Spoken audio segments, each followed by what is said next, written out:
this, that the square root of 33 is approximately equal to the square root of 32, I'm sorry, we're doing fifth root. The fifth root of 33 is approximately the fifth root of 32, which is 2, plus the change, which is 1/80th. All right, Trent, here's what I need. What's that? You said plus or times? Plus. Oh. Okay, that's what this is, 2 and 1/80th. Okay, so what is this 2 and 1/80th? Trent, I need 1/80. 2 point, oh, I can do it, 0.125, right? Oh, I could have done that in my head. I didn't even need you. Okay, that's what we're saying is the approximation. It's the starting value, the fifth root of 32, which is 2, plus the approximation for the change. Now, here's what I need from Trent. What is the actual fifth root of 33?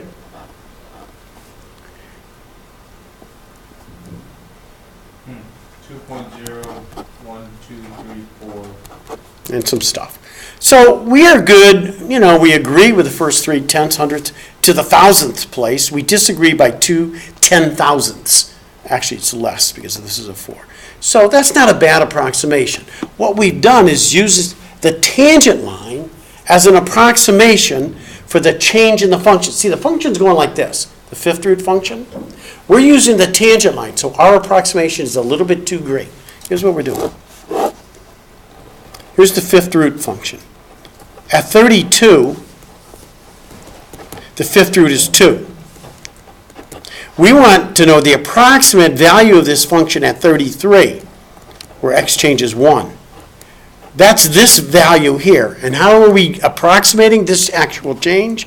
We're using the slope of the tangent line to find the change here. So our approximation is a little bit too much, which it is. Okay. There's one other application of the differential. And this is done in Calc 3, where it's way more appropriate. But we're going to do it here. I'm not going to have this in the test or anything. But that's for what's called propagated error. I'm not going to give you this on the test because, in my opinion, propagated error, if you ever need this, if you're an engineer and need this, then you use the methods from Calc 3, which are better than these methods in Calc 1. Okay? But anyhow, what it means is this. Let's suppose you design a water tank in the form of a sphere, okay? And you give the specs to the construction guys, and they build this water tank, okay? And then what you want to do is see how accurate the construction is. So you want to measure the radius of that water tank in order to calculate the volume, okay? You've got an error in the measured radius of that sphere. From that, you calculate the volume of the sphere, 4/3 pi r cubed. How does the error in measuring the radius get propagated through the calculations? What kind of error do you have in the calculated volume because of the error in the radius measurement? That's what this is used for. But in Calc 3, it's a much better thing because you use partial derivatives, which is how these should be done. But here, we don't have partial derivatives, so what we're going to do is do the following. The volume is 4/3 pi r cubed. Let's suppose our error is a 1% error in the measured radius. Bless you. Wow, are you allergic to error?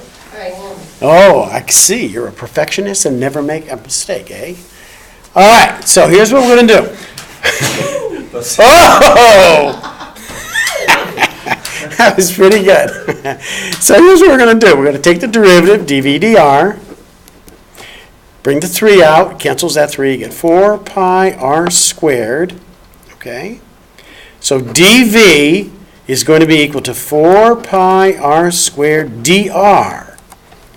We're going to use this as an approximation for the error in the calculated volume. Okay? The actual error you would find by taking a radius, subtract 1%, find the volume from that, take the radius, add 1%, take the volume from that, and the error would be plus or minus whatever those two differences are. But what we're going to do instead is take 4 pi r squared dr. So that's equal to 4 pi r squared. Now, dr is the error, and that's plus or minus 1% of the radius. This is the error. 0.01. 0.01 r, 1% of the calculated thing. This is what the dr is right here. The dr gives you that error. You're gonna put R in there. Well, the error is 1% of r, of the measured radius, okay? So what do we get? We get 0.01 plus or minus, leave that out here, 4 pi r cubed. Okay? Where did you get the cube back from? R times r. Oh, Okay? sorry. That's okay. Here's the percent relative error. This is the thing that's used in actual construction terms here. The percent relative error is your calculated error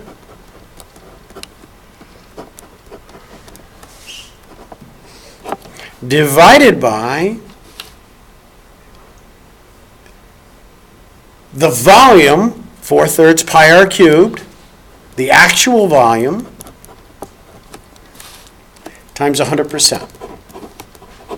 So you take your error calculation divided by the actual volume multiplied by 100%. Now what happens here? Pi's cancel, r cubes cancel. We get plus or minus 4 times this divided by 4/3. So it's times 3/4. The 4's will cancel. You get plus or minus 0.03 times 100%. And what you always do here is ignore the plus or minus. It's always understood. The percent relative error is a 3% error. If you got a 1% error in the measured radius of a calculated volume of a sphere, you're going to have a 3% error in the calculated volume based on that 1% error for the radius. Okay? I'm not getting where you got that 0.01, 0.03, how you got that from canceling the 4's. Isn't it 1/3? It's divided by 1/3, which multiplies it by 3. Why do you divide those two things? Is that like, Because you take the error divided by the calculated volume. That's how you find percent relative error. The relative means take your error, which is an absolute error, and divide by the calculated volume to give you a relative. Relative to what? The calculated volume. That's what you'll always do. Take the error divided by the calculated volume. When will you have this video up on YouTube? Whenever I put it up. Whenever Nick puts it up. He's in charge. I had it up the night. oh, what's the link same again? night. Okay. It's not a link, just write STCC calculus on YouTube. Yeah, there's not any other ones? Calculus and STCC, probably not. I don't know what Z calls his. He does a calculus. Actually, I find his by Zahi. Oh, okay. Yeah, Zahi. Well, that's his actual name. Yeah, Oh. yeah. I You made fun of his name. Thanks to nice going, Dan. Making fun of a guy's Yeah, person. she's recording too. Way to go. Oh! Blackmail. It's a cool name.